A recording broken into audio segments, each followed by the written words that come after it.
Amici bellini, c'è qualcuno che ha vuotato il sacco. Senti. Ti sei divertito più al Chelsea o alla Juve? Io mi sono divertito molto a Napoli. Lacrimuccia, ne parliamo insieme, approfondiamo. È un martedì pazzesco.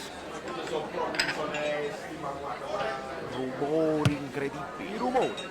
Vi piace questa cosa? Approfondiamo, perché non è tanto parliamone, perché a me piace l'approfondimento, perché la notizia sapete già, Sarri ha parlato. Benvenuto Luca Belfonte, iscrivetevi al canale, lasciate un like o lasciate un non like, un non mi piace, vedo che stanno diventando popolari perché dissento, non mi stai diventando solo polemiche, cose inutili, non mi piace, mi fa piacere questa cosa qua. L'importante è che fate il commento, il mi piace, non mi piace, veramente mi serve per arrivare più nelle home di YouTube, ma che voi mettete il non mi piace se non siete d'accordo, è meglio che ne parlate, perché come vedete, e me ne dovete dare atto, io rispondo a tutti quando ho il tempo, specialmente a quelli che non sono d'accordo con me, perché lì si crea il dialogo, il dibattito.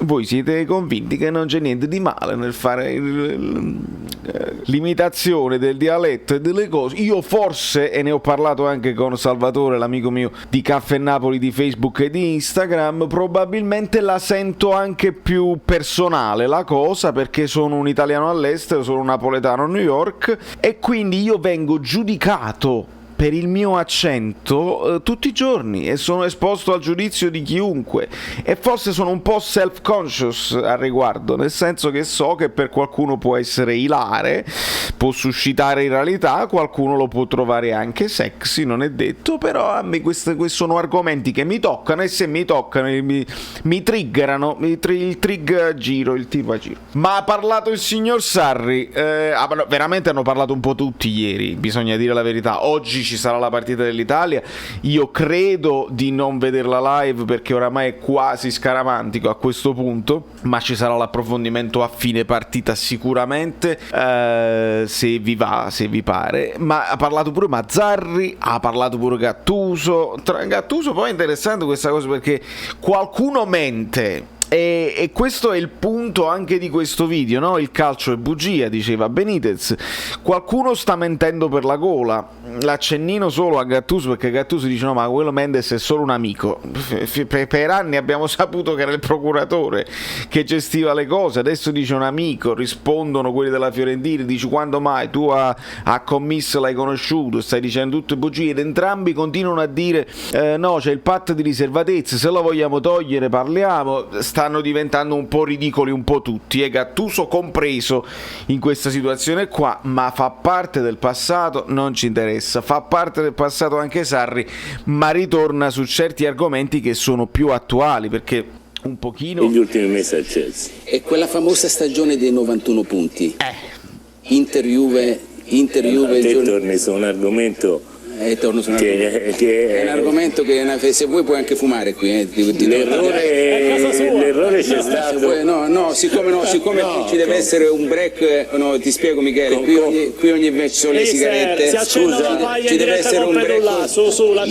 Scusa, sei cringe, dai. Michele, ma uno fuma per forza, se mi fa una domanda di questo tipo uno si innervosisce e fuma, dai. Volevo fare nervosire, ma si faccia il pacchetto, quella famosa storia dello scudetto perso in albergo, resti di quell'idea? Ma il resto di l'idea sì, ma tutti che hanno fatto sport sanno a quello che mi riferivo. Poi ci si può costruire sopra qualsiasi sfottò, qualsiasi argomento.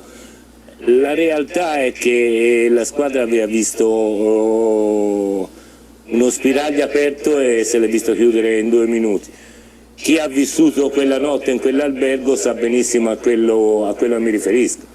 Io mentre salivo dalla sala televisione alla camera ho visto giocatori piangere per le scale e quindi era chiaro che c'era stato un contraccolpo psicologico feroce, come se quasi fosse finito il sogno su quegli episodi discutibili che si sono visti. Sono fragili mentalmente, dovete ammetterlo che io però l'avevo pittata, mo quella canzone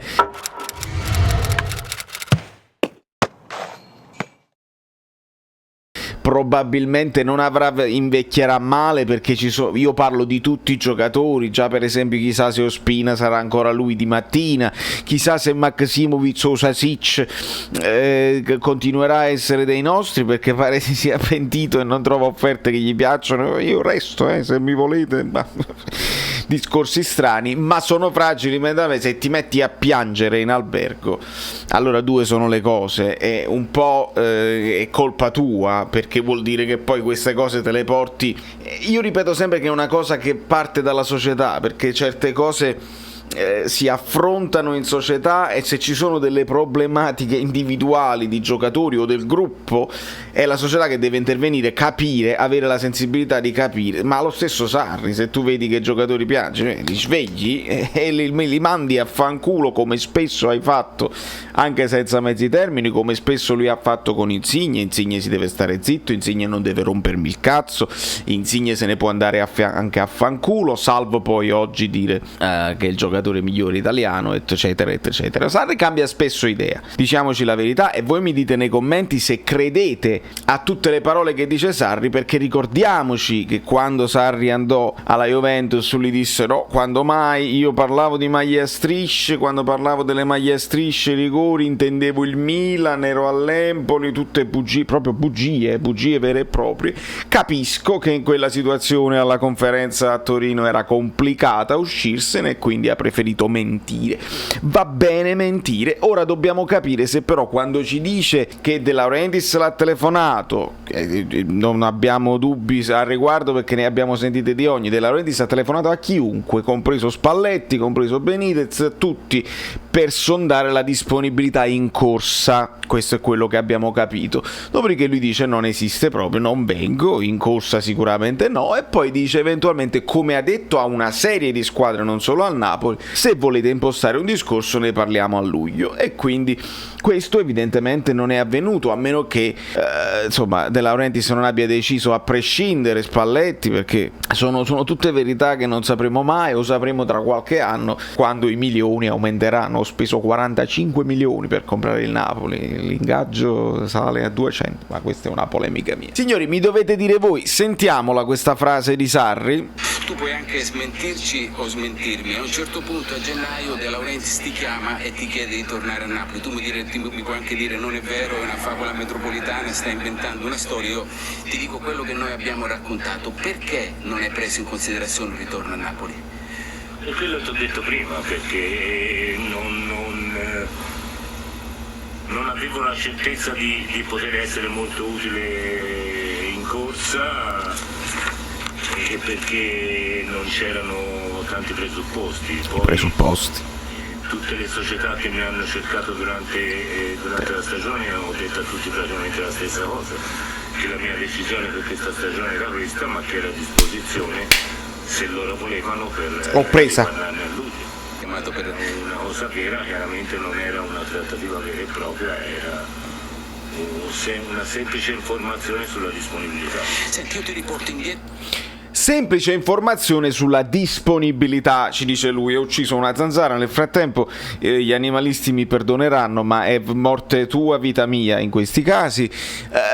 Sulla disponibilità va bene, però lui dice: si sarei stato disponibile non a venire ma a parlarne. Attenzione, poi mi dovete dire voi nei commenti veramente se ci credete o no a tutto questo, e se ritenete che ADL abbia sbagliato a non puntare su di lui. Secondo me, visto, ma questa è un'opinione mia personale, vista le difficoltà economiche che abbiamo, senza un regista come Jorginho, secondo me De Laurentiis, e ha fatto pure bene, perché io dico sempre male De Laurentiis, meglio secondo me affidarsi a una situazione nuova che non una minestra riscaldata senza quei giocatori che hanno reso il sarrismo quello che è, e che adesso ancora si parla, quando si vede giocare bene l'Italia, si parla di sarrismo. Ecco perché secondo me in questo caso, lo posso dire, De Laurentiis ha fatto meglio a chiamare Spalletti piuttosto che un Sarri riscaldato, che però senza quei giocatori lì avrebbe potuto fare solo peggio.